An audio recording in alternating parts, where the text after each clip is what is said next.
বাসায় বসে আছি আমরা, হাতে প্রচুর সময়, তাই কোরআন মুখস্থ করার এই সুবর্ণ সুযোগটুকু এই বরকতের মাসে যেন আমরা হাতছাড়া না করি।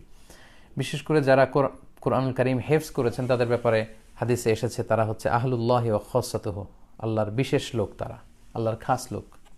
তাদেরকে বলা হচ্ছে হামিলুল কোরআন, তারা কোরআনকে বহনকারী।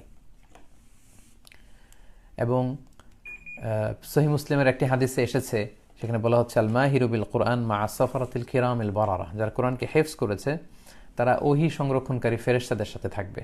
তাদের সম্মান, তাদের মর্যাদাকে বোঝানোর জন্য আল্লাহর হাবিব সাল্লাল্লাহু আলাইহি ওয়াসাল্লাম এমনটি বলেছেন। এ রমাদানে যেহেতু অনেক মসজিদে তারাবি কতটুকু হতে পারবে আমি জানি না, যদিও আজকে ঘোষণা এসেছে একেবারে 11th আওয়ারে 12 জন অংশগ্রহণ করতে পারবে। এটা আরও আগে ঘোষণা হতে পারলে ভালো হতো, কারণ এই অল্প সময় মসজিদ কমিটি হাফেজ কিভাবে নিয়োগ দিবে, হাফেজরা বিভিন্ন জেলায় আছেন, তারা কিভাবে গণপরিবহন বন্ধ থাকা অবস্থায় এক জেলা থেকে অন্য জায়গায় আসবে আমি জানি না। তারপরেও নিঃসন্দেহে অনেক হাফেজদের জন্য এটা একটা ক্রাইসিস মোমেন্ট, তারা হয়তো এবছর তারাবি পড়াতে পারবেন না। সেক্ষেত্রে আমি সম্মানিত হাফেজ ভাইদেরকে অনুরোধ করব যে মসজিদের সুযোগ না হলেও ঘরে 2-4 জন মিলে আপনারা আপনাদের এই তারাবির সালাতের জামাতে পড়ার ব্যবস্থাটা চালু রাখবেন, তাহলে কোরআনটা আপনাদের রিভাইজে থাকবে। কারণ এক মহামূল্যবান সম্পদ আপনি বুকে ধারণ করে আছেন, আপনি যে কত দামি সম্পদ আপনার হৃদয়ে ধারণ করে আছেন আপনি হয়তো নিজেই জানেন না। আর কোরআন হচ্ছে সবচাইতে দামি মেহমান। দামি মেহমানকে সম্মান না করা হলে দামি মেহমান থাকে না।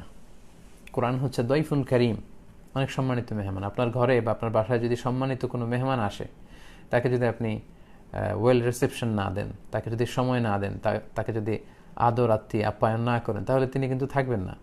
অনুরূপভাবে যে কোরআনকে হামিলুল কোরআন বা হাফিজুল কোরআন আপনারা হৃদয়ে ধারণ করেছেন, এটাকে রিভাইজ না করলে এটা থাকে না। এটাই খুব স্বাভাবিক, এটাকে বারবার রিভাইজ করতে হয়, মোরাজা করতে হয়।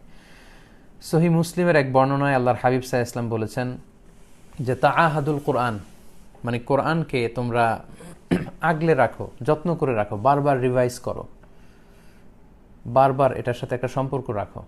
ফাইন্নাহু আশাদ্দু তাফাল্লুতান ফি কুলুবির রিজালি মিনাল ইবিলি ফি উকুলিহা, কারণ পোষ মানানো হয়নি এমন ওটের রশি ছেড়ে দিলে ওই ওটকে ফিরিয়ে আনা যেমন কঠিন, কোরআন মুখস্থ করার পরে ওই কোরআন ভুলে গেলে সেটাকে আবার রিভাইভ করা এর চেয়েও বেশি কঠিন। এজন্য হাফিজুল কোরআন ভাইদের জন্য আমার বিনীত অনুরোধ থাকবে যে মসজিদে তারাবির সালাতে লিড দেওয়ার সুযোগ না হলেও ব্যক্তিগত পর্যায়ে কিন্তু আপনারা ঘরে এই তারাবির সালাতটা আদায় করতে পারেন জামাতে, এবং সেখানে যদি খতমে তারাবি আপনারা পড়েন তাহলে কোরআনটা কিন্তু রিভাইজ থাকবে। আর কোরআনকে বারবার রিভাইজ না দিলে কোরআন থাকে না।